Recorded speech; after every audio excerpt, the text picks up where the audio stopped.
Hello friends, welcome to our YouTube channel. तो आज का हमारा क्वेश्चन है जेंडर बायस से। ठीक है, तो मैं रिक्वेस्ट करता हूं कि जो भी चैनल पर नए हैं वो चैनल को सब्सक्राइब कर लें और साथ ही हमारे टेलीग्राम चैनल को ज्वाइन करने के लिए आपको उसका लिंक डिस्क्रिप्शन में या फिर कमेंट सेक्शन में मिल जाएगा। वहां से आप टेलीग्राम चैनल ज्वाइन कर सकते हैं, जहां से आगे आने वाले वीडियोज़ के बारे में आपको अपडेट मिलता रहेगा। तो चलिए हम लोग अपने क्वेश्चन की ओर चलते हैं। ठीक है, तो आज का हमारा क्वेश्चन है जेंडर पक्षपात या लैंगिक विभेद या लैंगिक पूर्वाग्रह से आप क्या समझते हैं। ठीक है, तो ये तीनों एक ही है। जेंडर पक्षपात आप बोलिए या फिर लैंगिक विभेद बोलिए या फिर लैंगिक पूर्वाग्रह बोलिए, ये तीनों एक ही है। और फिर नेक्स्ट है कक्षा में व्यक्ति को या छात्र को किस तरह से लैंगिक पक्षपात का सामना करना पड़ता है, इसकी व्याख्या करें। ठीक है, तो इंग्लिश में भी हम लोग क्वेश्चन देख लेते हैं। What do you understand from gender bias, discuss about biasness that people students faced in class. ठीक है, तो ये हमारा इंपॉर्टेंट क्वेश्चन है, इस वीडियो को देख लें। चलिए अब हम लोग आंसर की ओर चलते हैं। तो सबसे पहले इंट्रोडक्शन है, यानी कि प्रस्तावना देख लेते हैं। जेंडर पक्षपात अर्थात जेंडर के आधार पर पक्षपात करना। ठीक है, तो ये तो सबसे ही क्लियर है कि जेंडर पक्षपात यानी जेंडर के आधार पर पक्षपात करना। इसका सबसे मुख्य कारण किसी एक विशेष लिंग के प्रति कोई धारणा बना लेना होता है। तो इसमें देखिए क्या होता है कि हम लोग किसी एक विशेष लिंग के प्रति कोई धारणा बना लेते हैं। इसी को हम लैंगिक विभेद या फिर लैंगिक पूर्वाग्रह के नाम से भी जानते हैं। ठीक है, तो जेंडर पक्षपात का ये दूसरा नाम लैंगिक विभेद या फिर लैंगिक पूर्वाग्रह है। आइए इसके हम कुछ उदाहरण देख लेते हैं। ठीक, आइए जैसे देखिए हमारा सोच क्या है, पुरुष स्त्री से अधिक बुद्धिमान होते हैं। ठीक है, ये हमारी सोच है, जिसे हम लोग कहते हैं रूढ़िगत धारणा है। रूढ़िगत मतलब रूढ़िवाद, जैसे हम लोग नहीं कहते कि मतलब पुराने ख्यालों वाले। ठीक है, फिर दूसरा है पुरुष को जॉब करना चाहिए और स्त्री को घरेलू काम। आज भी हमारे समाज में ऐसी मान्यता है कि लड़कों को ही जॉब करना चाहिए और लड़कियों को घरेलू कामकाज करने चाहिए। फिर तीसरा, स्त्रियों की तुलना में पुरुष गणित में ज़्यादा निपुण बुद्धिमान होते हैं। ऐसा माना जाता है कि स्त्रियों की तुलना में पुरुष जो होता है वो गणित में ज़्यादा इंटेलिजेंट होते हैं। ठीक है, फिर चौथा है लड़कियां लड़कों की तुलना में अच्छा डांस करते हैं। फिर देखिए यहाँ पे क्या एक माना जाता है कि लड़कियां जो वो डांस में बेटर होती है हमेशा बॉयज से। इससे जुड़े और भी कई उदाहरण हमें इर्द गिर्द मिल जाते हैं। ये सभी उदाहरण जेंडर पक्षपात को बढ़ावा देते हैं। ठीक है, तो ये सभी जो मतलब उदाहरण है जेंडर पक्षपात को, लैंगिक विभेद को बढ़ावा देते हैं। तो यहाँ से हमको उम्मीद है कि ये आपको समझ में आ गया होगा जेंडर पक्षपात से हम क्या कहना चाहते हैं। और ध्यान दीजिएगा ये हमारे सीटेट के एक टॉपिक में भी है, रूढ़िगत धारणाएं, जेंडर बायस भी है, जेंडर स्टीरियोटाइप्स, ये सारा है। तो इसे अच्छे से आप लोग समझ लें, जिससे कि आप लोग सीटेट में कम से कम 1 या 2 नंबर का आता है तो वो आपका फिक्स हो जाए, इसमें कोई प्रॉब्लम ना हो। ठीक है, आइए आगे बढ़ते हैं। तो देखिए हमारे ये सब रूढ़िगत जो धारणाएं हैं, ये कहीं ना कहीं हमारे जो जेंडर बायस को समाज में बढ़ावा देती है, लैंगिक विभेद को बढ़ावा देती है। ठीक है, आइए आगे बढ़ते हैं। जबकि वास्तविकता यह है कि कोई भी व्यक्ति अपनी योग्यता के हिसाब से कोई भी कार्य कर सकता है। कोई भी कार्य लिंग के आधार पर निर्धारित नहीं होता है। उदाहरण के लिए आज लड़कियां जो है अपनी योग्यता के हिसाब से मल्टीनेशनल कंपनियों में जॉब कर रही है। लड़के भी आज बेहतरीन डांस कर सकते हैं। ठीक है, आज ऐसा नहीं है कि जितने भी मतलब क्या करो डांस करने वाले सारी हीरोइनें ही बेस्ट डांस करती है। आज आप लोग देख लो, टाइगर श्रॉफ देख लो या फिर ऋतिक रोशन देख लो, इनके भी डांस बेहतरीन होते हैं। ठीक है, चलिए आगे बढ़ते हैं। इस तरह हम कह सकते हैं कि जेंडर पक्षपात बालक एवं बालिकाओं के मध्य व्याप्त लैंगिक असमानता से है। इसमें बालक एवं बालिकाओं को उनके लिंग के आधार पर भेदभाव का सामना करना पड़ता है, जिसके आधार पर बालिकाओं को समाज में, परिवार में, शिक्षा में, पालन पोषण में बालकों से कम सुरक्षा मिलती है, जिससे वो सभी क्षेत्रों में पिछड़ जाती है। और ये जेंडर पक्षपात का एक महत्वपूर्ण पहलू है। देखो, ये जो जेंडर पक्षपात होता है ये हमारे फैमिली से ही स्टार्ट हो जाता है।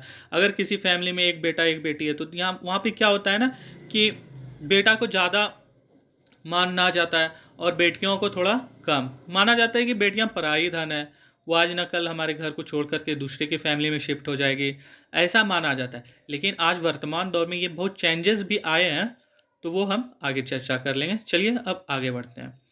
ठीक है, तो देखिए लैंगिक विभेद के कारण, रीजन फॉर जेंडर बायस। तो लैंगिक विभेद के निम्नलिखित कारण है। देखिए लैंगिक विभेद जो होता है उसके क्या क्या कारण है, तो वो अब हम लोग जान लेते हैं, ठीक है। ये सबसे इम्पोर्टेंट है, और एग्जाम में अगर ये जेंडर पक्षपात का वर्णन करना है या फिर लैंगिक विभेद का, तो उसमें कारण जरूर लिखिएगा, और कैसे इसे खत्म किया जाता है वो भी लिखना है, ठीक है। तो वो मैंने सारा इस वीडियो में बनाया है, आप लोग टेंशन ना लें, ये वीडियो देख लें, आपका सारा कंसेप्ट क्लियर हो जाएगा।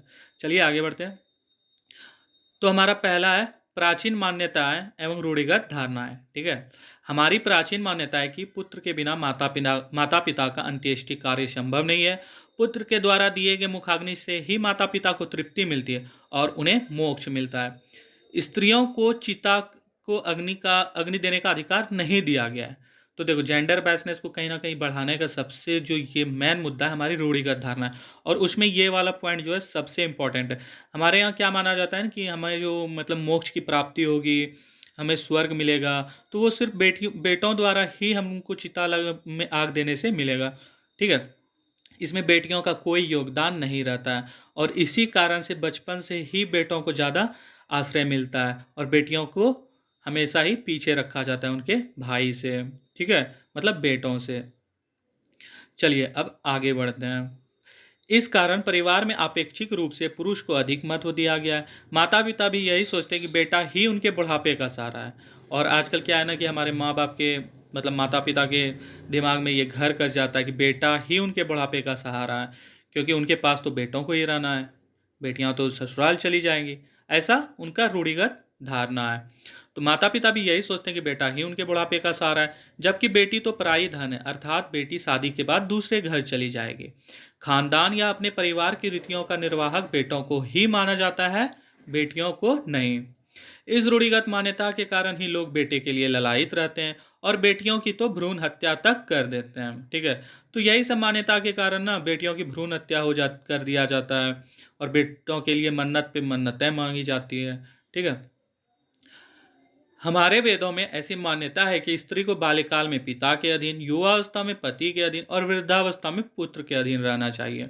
देखो, तो ये हमारे वेदों में इसको मान्यता मिली हुई है। इस प्रकार स्त्रियों का अस्तित्व, मान्यता, परंपराओं और सुरक्षा की बलि चढ़ा दिया जाता है। सबसे ज्यादा आश्चर्य की बात यह है कि कुछ स्त्री के रूप में सास अपनी बहू को दहेज के लिए तरह तरह से प्रताड़ित करती है, तथा अपने ही बालक बालिकाओं में अंतर करती है। देखो, ये जो कॉन्सेप्ट है मतलब क्या कहते हैं जेंडर बैसनेस का, कहीं ना कहीं फैमिली से होता है। और देखो, कोई भी फैमिली हो वो पूरा पूरी जो है एक महिला यानी कि माँ पर डिपेंड होती है। तो कहीं ना कहीं ये जेंडर बैसनेस को बढ़ावा देने में उनका भी योगदान होता है, जो कि ये आश्चर्य की बात, एक स्त्री होकर के अपने बेटा बेटी में भेदभाव करना बहुत ही मतलब कह सकते हैं, क्या कहते हो, एक कलंक के समान है उस स्त्री के ऊपर, ठीक है। तो वही मैंने यहाँ पर लिखा हुआ है। सबसे ज़्यादा आश्चर्य की बात यह है कि कुछ स्त्री के रूप में सास जो कि अपनी बहू को टॉर्चर करती है, किस लिए, दहेज चाहिए, मेरे बेटे को भाई कार दिला दो, मेरे बेटे को फलना दे दो, ये सब डिमांड किया जाता है और उन्हें टॉर्चर किया जाता है ससुराल में। और फिर क्या होता है कि अपने ही बेटा बेटी में फ़र्क करते हैं वो लोग, ठीक है। चलिए अब हम लोग दूसरा रीज़न देख लेते हैं, अशिक्षा एवं जागरूकता का अभाव। आज भी हमारे देश में अशिक्षितों की बहुत बड़ी फौज है, ठीक है। इलिटरेट लोग जो है हमारे यहाँ अभी भी बहुत ज़्यादा है। साक्षर होने एवं शिक्षित होने में काफ़ी विभेद है, ठीक है। लोग यह नहीं स्वीकार कर पाए कि पुरुष और स्त्री की कार्य क्षमता एक समान है। जागरूकता के अभाव में ऐसी धारणा है कि स्त्रियों का कार्य क्षेत्र घर की चार दीवारी के भीतर तक ही सीमित है। देखो, हमारे सोसाइटी में क्या है ना कि सबसे बड़ा बात है कि कोई मतलब पुरुष हो या फिर महिला, वो लोग एक्सेप्ट ही नहीं करते कि हमारा जो मतलब क्या कहते हो कार्य क्षमता एक समान है। वो लोग सोचते हैं कि यार महिलाएं तो सिर्फ घर के काम कर सकती है, और पुरुष जो है गवर्नमेंट जॉब या फिर जो भी अपना काम करते हैं घर के बाहर का काम कर सकते हैं।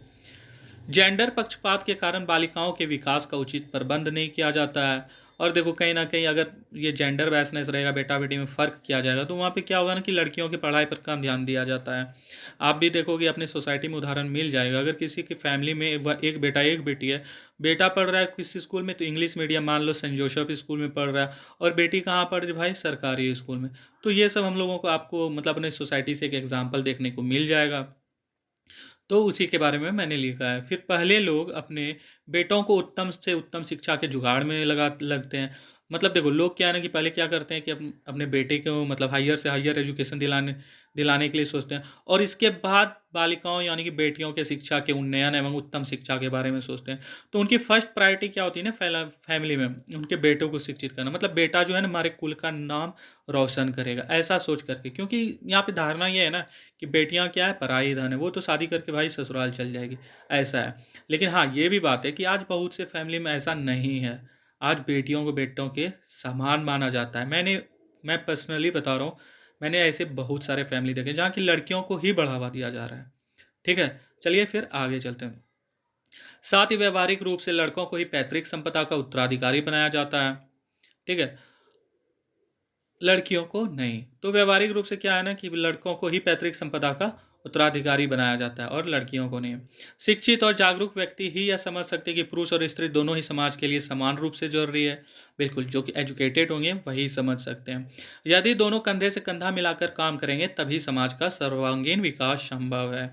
शिक्षित एवं जागरूक लोग यह समझते हैं कि महिलाएं किसी भी रूप में पुरुष से कम नहीं है। ठीक है, तो देखो हमारे पास एक वर्ड है यहाँ पे, सर्वांगीण विकास। पूरा बीएड इसी के इर्द घूमते रहता है, मतलब किसका, बच्चों का सर्वांगीण विकास करना है। ठीक है, तो चलिए अब हम लोग तीसरे पॉइंट पर चलते हैं। तीसरा पॉइंट हमारा दोषपूर्ण शिक्षा प्रणाली। भारतीय शिक्षा प्रणाली अभी भी ब्रिटिश कालीन शिक्षा प्रणाली का अनुकरण कर रही है, जिसके कारण भारतीय शिक्षा भारतीय समाज के उद्देश्यों की पूर्ति में स्वाधीनता के लगभग 60 दशकों के बाद भी अपूर्ण सिद्ध हो रही है। ठीक है, तो मतलब हमारा समाज का जो डिमांड था उसे अभी भी भारतीय शिक्षा जो है ना कंप्लीट या फिर पूरा नहीं कर पाई है। बालिका शिक्षा भी उनके उद्देश्यों की पूर्ति में कारगर नहीं है। ठीक है, शिक्षा व्यवस्था में अनेक दोष व्याप्त हैं, जैसे अपूर्ण शिक्षण उद्देश्य, गतिहीन तथा दोषपूर्ण शिक्षण विधियां, शिक्षण संस्थानों में बालिकाओं के साथ भेदभावपूर्ण रवैया, महिला शिक्षिकाओं तथा महिला शिक्षा अधिकारियों की कम संख्या होना, बालिकाओं के व्यावसायिक शिक्षा की समुचित व्यवस्था करना होना आदि। ठीक है, तो आज देखो आज क्या किया गया ना, बहुत जगह महिलाओं को आरक्षण दिया गया। जैसे एग्जांपल ले लो बिहार, बिहार में महिलाओं को अच्छी खासी आरक्षण मिली हुई है। यहाँ पर मतलब कह सकते हो लड़कों से ज़्यादा गवर्नमेंट जॉब जो है लड़कियों का ही हो रहा है। ठीक है, होता है लड़कों का भी होता है, बट लड़कियों का ज़्यादा हो रहा है। तो ये बिहार सरकार जैसे इन्हें बढ़ावा दे रही है। इसी प्रकार से और बहुत जगह सरकारें काम कर रही है, महिलाओं को बढ़ावा दे रही है। चलो अब हम लोग नेक्स्ट पॉइंट पे चलते हैं। चौथा है फिर हमारा मनोवैज्ञानिक कारण। जन्म के प्रारंभ से ही स्त्रियों के दिमाग में यह बात बैठ जाती कि पुरुष स्त्रियों से श्रेष्ठ हैं तथा महिलाओं को पुरुषों की आज्ञा का अनुसरण करना चाहिए। स्त्रियों के दिमाग में यह बात बैठा दी जाती है कि उनका पुरुष से ही पहचान और सुरक्षा है, उनका पुरुष के बिना कोई अस्तित्व ही नहीं है। सबसे आश्चर्य की बात है, देखो सबसे आश्चर्य की बात है कि महिलाएं स्वयं स्त्री होकर स्त्री के जन्म और उनके सर्वांगीण विकास का विरोध करती है। उपयुक्त मनोवैज्ञानिक कारणों की वजह से महिलाएं जीवन के प्रारंभ से ही पुरुषों का अनुसरण एवं दासता स्वीकार करती जाती है और उनका पूर्ण विकास नहीं हो पाता। बिल्कुल ही सही पॉइंट है। देखो मनोवैज्ञानिक कारण, यहाँ पे देखो अब साइकोलॉजिकल इफेक्ट कैसे पड़ता है। अब जैसे देखो किसी के यहाँ बेटी जन्म लिया और बेटा है, तो बेटियों को जो मतलब क्या कहते, भाई से मतलब उनके भाई से मतलब छोट कमतर आंका जाता है, तो उनके मन में एक घर कर जाता है एक बात कि भाई पुरुष ही ज़्यादा इंपॉर्टेंट है। तो वो क्या होता है ना कि मतलब उनके दिमाग में ये सब एक छाप पड़ जाता है। तो वो जब उनकी शादी होती है और वो कहीं ना कहीं उनके बच्चे होते हैं, तो उनको अगर मान लो बेटा बेटी हुआ तो वो भी वैसा ही करती है कि मतलब अपने बेटों को ज़्यादा से ज़्यादा अधिकार दे देती है और बेटियों को पर्दे में रखना स्टार्ट कर देती है। मैंने बहुत जगह देखा है कि मतलब पिता तो पढ़ाना चाहते बट माँ ही कहती है कि नहीं यार, अब इसकी शादी करने वाली उम्र होगी, तो इस पर ध्यान देना चाहिए। तो ये उनका जो ना साइकोलॉजिकल इफेक्ट पड़ जाता है फैमिली का पुराने तरीके से, जो कि नहीं पड़ना चाहिए। ठीक है, चलो अब हम लोग नेक्स्ट पॉइंट देखते हैं। हमारा नेक्स्ट पॉइंट है बालिकाओं के साथ छेड़खानी। देखो आए दिन समाचार पत्र में लड़कियों के साथ छेड़खानी, दुष्कृत्य, अपहरण इत्यादि की हत्या इत्यादि की खबरों को पढ़ने को मौका मिलता है। इस कारण अजीज होकर माता पिता यही कामना करते कि उन्हें बेटी ना होती तो वो चैन की नींद सोते। बिल्कुल, देखो अब किसी भी गार्जियन को ये सब न्यूज़ पढ़ने को मिले तो उन्हें टेंशन हो ही जाता है कि हमारी भी एक बेटी है, हमारे साथ ऐसा ना हो। तो उनको मतलब वो चैन की नींद नहीं सो पाते हैं। बालिकाओं की सुरक्षात्मक दृष्टि से देखरेख भी जेंडर पक्षपात का एक कारण, और ये जेंडर पक्षपात का लैंगिक विभेद का एक बहुत बड़ा कारण है। वो लोग सोचते हैं अरे यार क्या है, हमारा बेटा है कोई बात नहीं, 8-9 बजे तक भी घर आएगा, कोई दिक्कत नहीं। बेटियां 8-9 बजे तक घर नहीं आई हैं तो उन्हें टेंशन होने लगता है, क्या हुआ नहीं हुआ। तो ऐसा होता है। नौकरी या किसी भी व्यवहार में बालिकाओं को उपयुक्त नहीं समझा जाता, क्योंकि वे देर रात तक या घर के बाहर इन कार्यों को सुचारू रूप से संपन्न नहीं कर सकती। अतः बालिकाओं की अपेक्षा बालक की हमेशा कामना की जाती है। और इन सब कारणों से क्या होता है कि जो वो सभी प्रे करते हैं भगवान से, या फिर क्या कहते हैं, मन्नतें मांगते हैं कि हमें बेटा ही हो, बेटी ना हो। ठीक है। फिर छठा हमारा रीज़न है गरीबी। हमारे देश में काफ़ी गरीबी है। लोगों की मान्यता है कि पुरुष संतानें उनकी आर्थिक चुनौतियों के समाधान में सक्रिय भूमिका निभा सकते हैं। दूसरी ओर महिलाएं आर्थिक क्रियाकलापों में बालकों की तरह सक्रिय भूमिका नहीं निभा सकती है। लड़कियों को पराया धन समझकर माता पिता रखते हैं, तथा जीवन की कमाई का एक बड़ा भाग वे लड़की के विवाह में दहेज के रूप में व्यय करते हैं, तथा उसकी मान्यता है कि लड़के के साथ उन्हें ऐसा नहीं करना पड़ता है। बिल्कुल। तो ये जो दहेज व्यवस्था है ना, गरीबों के लिए एक अभिशाप बन चुका है, क्योंकि वे वहाँ से सोचते हैं ना कि यार लड़कियों के लिए तो हमें दहेज देना पड़ेगा, कम से कम 10 लाख रख लो। 10 लाख में तो आज गवर्नमेंट जॉब मिल भी नहीं रहा, कम से कम 20 लाख रख लो। तो ऐसा सोच उन्हें ये मानने को मजबूर कर देता है कि हमारे लिए लड़के ही श्रेष्ठ हैं। लड़कियां होगी तो एक टेंशन, आर्थिक बोझ होगा हम पे। ठीक है। तो ऐसा उन्हें मानना पड़ता है। इस प्रकार गरीब परिवार के लोग भगवान से प्रार्थना करते रहते हैं कि उन्हें कन्या संतान ना हो, इससे उनके ऊपर अत्यधिक आर्थिक बोझ बढ़ेगा। और दूसरी ओर पुरुष संतानें आर्थिक समस्याओं के निराकरण में काफ़ी मदद करेगी। यह भी एक बड़ा कारण है जिससे हमारे देश में जेंडर विभेद, पक्षपात एवं जेंडर विभेद की समस्या बढ़ रही है। तो समझ गए होंगे आप लोग ये गरीबी वाला पॉइंट किस तरह इफेक्ट डालता है। ठीक है। तो चलिए आगे हम लोग अब बढ़ते हैं। तो आगे हमारा लैंगिक विभेद का प्रभाव। अब देखो ये जो जेंडर बायसनेस होता है तो इसका क्या इफेक्ट पड़ता है हमारे सोसाइटी में। ठीक है। तो आइए अब हम लोग इस पर चर्चा कर लेते हैं। तो लैंगिक विभेद का हमारे समाज पर बहुत ही ज़्यादा कुप्रभाव पड़ रहा है। उनमें से कुछ महत्वपूर्ण बिंदु निम्नलिखित हैं। तो देखो हमारे समाज में क्या है कि लैंगिक विभेद का बहुत ही ज़्यादा कुप्रभाव पड़ रहा है। तो उनमें से कुछ जो जो मुझे इंपॉर्टेंट लगा यह, तो मैंने उसे लिख लिया है। आप इसमें ऐड कर सकते हैं अपने पॉइंट जो आपके अनुसार भी सही हो, और आंसर हमेशा खुद से लिखने का कोशिश करें, क्योंकि इससे आप टीचर बनोगे तो वहाँ पे आपकी क्रिएटिविटी बढ़ेगी। चलिए पहला देख लेते हैं, कन्या भ्रूण हत्या। लैंगिक विभेद का हमारे समाज पर बहुत ही ज़्यादा कुप्रभाव पड़ रहा है। आज जन्म से ही पूर्व गर्भावस्था में ही सोनोग्राफी के माध्यम से बच्चे का लिंग का पता कर यदि लड़की होने वाली हो तो उसकी गर्भावस्था में ही हत्या कर दी जाती है। तो देखो ऐसा कन्या भ्रूण हत्या तो हमारे यहाँ हो ही रहा है, अभी भी होता है। तो ये हमारा सबसे ज़्यादा क्या कहते हैं बैड इफेक्ट पड़ रहा है जेंडर पक्षपात का। दूसरा फिर देखो असंतुलित लिंगानुपात। सिंपल सा बात है, जब कन्या भ्रूण हत्या हो रही है तो लिंगानुपात तो असंतुलित होगा ही। कन्या भ्रूण हत्या के बढ़ते चलन के कारण धीरे धीरे समाज में स्त्रियों की संख्या कम हो गई। जनगणना के अनुसार 1991 में 1000 लड़कों पर 945 लड़कियां थी, और 2001 में यह और कम होकर 927 लड़कियां ही रह गई। आज स्थिति इतनी गंभीर हो गई है कि बड़े बड़े शहरों में नवरात्रि के समय होने वाले कन्या भोज के लिए भी लड़कियां नहीं मिलती। लड़कियां इतनी कम हो गई कि मतलब नवरात्र में जो कन्या भोज होता है उसके लिए भी लड़कियों को ढूंढना पड़ता है। ये तो हमें क्या कहते हो अपनी सोसाइटी में भी मिल जाता है। एक के घर से लड़कियां निकली नहीं है वो मतलब खाकर कन्या भोज ग्रहण करके, पता चलता है दूसरे घर वाले लोग उसके घर के बाहर खड़े कि जहाँ से लड़की निकली तो उसको पकड़कर अपने घर लेके जाना है कि यार किसी तरह हमारे यहाँ लड़कियां पूरी हो जाए नवरात्रि के टाइम पे। ऐसा होता है। ठीक है। फिर देखो थर्ड रीजन है आपका मानसिक कुप्रभाव, थर्ड इफेक्ट है। तो देखो हर जगह भेदभाव को सहन कर महिलाएं मानसिक रूप से कुंठित हो जाती है। उनके मानसिक स्वास्थ्य पर इसका कुप्रभाव पड़ता है और वह स्वयं मानने लगती है कि पुरुष उनसे श्रेष्ठ है। तो उनके साथ इतना मतलब क्या कहते हो, इसका इफेक्ट पड़ने लगता है ना कि भेदभाव होता है तो वो लोग मानने लगते हैं कि पुरुष उनसे श्रेष्ठ है। स्वयं स्त्री होकर अपनी बेटे बेटी में भेदभाव करने लगती है। इस प्रकार से प्रथाएं पीढ़ी दर पीढ़ी चलती रहती है। ठीक है। आइए नेक्स्ट। तो देखो अब हमारा नेक्स्ट है लैंगिक विभेद की समाप्ति के उपाय। तो इसको समाप्त कैसे किया जा सकता है उसके उपाय दिए हुए हैं। ठीक है। पहला है हमारा जागरूकता का प्रसार। किसी भी सामाजिक बुराई को समाप्त करने का सबसे महत्वपूर्ण उपाय जागरूकता का प्रसार करना है। ठीक है। तो जो भी मतलब क्या कहते हैं बुराई है उसके लिए जागरूकता फैलाइए तो अपने आप वो खत्म हो जाएगी। इसके लिए सरकार शिक्षण संस्थान जन शिक्षा के माध्यम जैसे अखबार टीवी रेडियो आदि को अपना माध्यम बना सकती है, जिससे लड़के लड़कियों के लिंग को लेकर पीढ़ियों से चले आ रहा विवाद को दूर किया जा सके। ठीक है। तो जागरूकता अपना एक इंपॉर्टेंट रोल निभा सकता है इसमें। फिर दूसरा है आपका अल्पबालिका शिक्षा का प्रसार।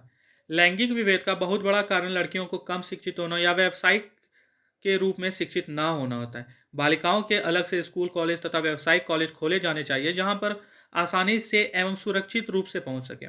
अगर लड़कियां पढ़ लिख कर अपने पैरों पर खड़ी होंगी तो उनमें आत्मविश्वास का संचार होगा और समाज में उनका महत्व बढ़ेगा। ठीक है, तो देखो क्या है ना कि अगर लड़कियां खुद पढ़ लिख कर जॉब करेंगे तो उनमें आत्मविश्वास है और वो आने वाली पीढ़ियों में भेदभाव नहीं करेगी और वो खुद अपने अधिकारों के लिए सजग हो जाएगी।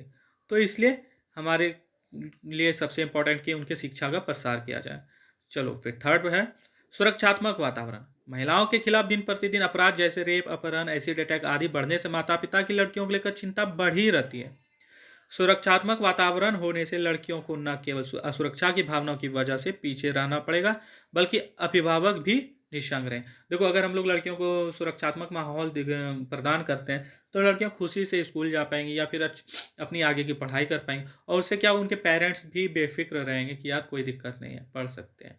तो ये उनके विकास में एक महत्वपूर्ण रोल निभा सकता है। फिर चौथा है देखो समानता और समता। ठीक है, तो ध्यान देंगे हमारे सीटेट में समानता और समता मिलेगा आपको बहुत, जिसमें कि समता को पॉजिटिव माना जाता है। तो पॉजिटिव वर्ड निगेटिव वर्ड आप लोग सीटेट में पढ़ोगे तो वहां से आपको फायदा मिल जाएगा। चलो इसको समझ लेते हैं। तो महिलाओं को सभी प्रकार के अधिकार पुरुषों के समान मिलने चाहिए और इसके लिए उन्हें विशेष अधिकार भी मिलना चाहिए जिससे कि वह पुरुषों की बराबरी कर सके। भारतीय संविधान में स्त्रियों के विकास तथा उनकी क्षमता के लिए अनेक प्रयास किए गए। जरूरत है तो इन सबको इनके गंतव्य तक पहुंचाने के लिए। तो देखो भारतीय संविधान जो है स्त्रियों को उनके अधिकार के लिए बहुत से लॉ बना चुके हैं, बस इनका क्या है ना उसको अच्छे से इम्प्लीमेंट किया जा सके हमारे सोसाइटी में, तभी हमें फायदा मिलेगा और इसका रिजल्ट दिखेगा हमें। फिर पांचवा गलत सामाजिक परंपराओं एवं मान्यताओं की समाप्ति। देखो प्राचीन काल से हमारे समाज में कुछ मान्यताएं एवं परंपराओं का पालन किया जा रहा है। इनके पालन के पीछे व्यक्तियों में सामाजिक एवं धार्मिक भय व्याप्त है। इन गलत परंपराओं मान्यताओं को धीरे धीरे समाप्त करने की आवश्यकता है, क्योंकि सभी स्त्री एवं पुरुष दोनों लिंगों की समानता की बात तभी क्योंकि सभी तभी स्त्री एवं पुरुष दोनों लिंगों की समानता की बात पर विचार कर सकते हैं। तो देखो जब तक ये परंपराएं समाप्त नहीं होती तब तक दोनों को समान नहीं समझा जाएगा। ठीक है, तो चलो ये हमारा समाप्त हो गया। तो अब हमारा नेक्स्ट टॉपिक कक्षा में व्यक्ति को किन निम्नलिखित प्रकार से पक्षपात का सामना करना पड़ता है। तो कक्षा में देखो जेंडर बायसनेस आपको दिख जाता है, आप लोग स्कूल लाइफ में जिए होंगे और स्कूल लाइफ में आपने देखा होगा किस तरह जेंडर बायसनेस होता है। तो चलो उस पर कुछ चर्चा कर लेते हैं। पहला, कक्षा में शिक्षक लड़कियों की तुलना में लड़कों पर ज़्यादा ध्यान देते हैं, तो ये आप लोगों को दिखा होगा। ठीक है, और दूसरा हमारी रूढ़िगत धारणा यह है कि गणित और विज्ञान पुरुषों का विषय है, इनमें पुरुषों की दक्षता उत्कृष्ट स्तर की होती है, अतः शिक्षक लड़कियों की तुलना में लड़कों को गणित व विज्ञान पढ़ने के लिए अधिक प्रोत्साहित करते हैं।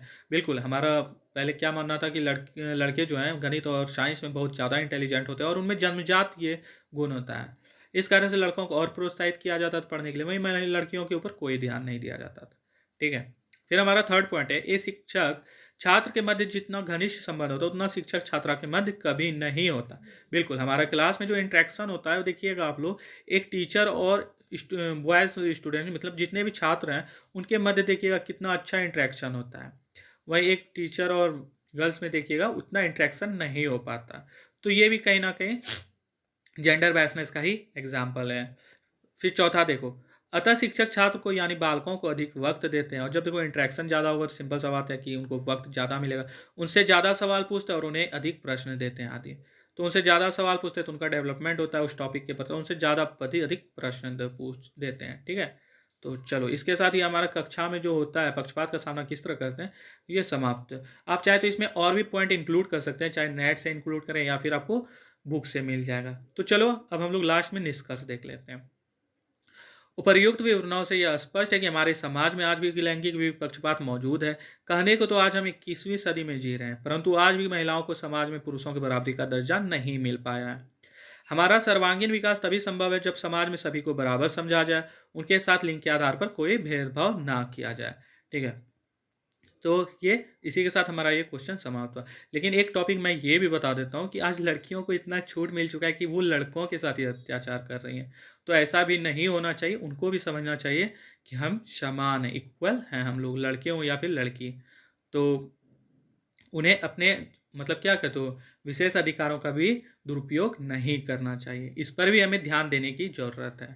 ठीक है, तो चलो इसी के साथ हमारा ये वीडियो समाप्त हुआ। अगर आपको वीडियो पसंद आया और चैनल को सब्सक्राइब कर लें और साथ ही हमारे टेलीग्राम चैनल को ज्वाइन कर लें और कमेंट सेक्शन में अपना कमेंट करना ना भूलें।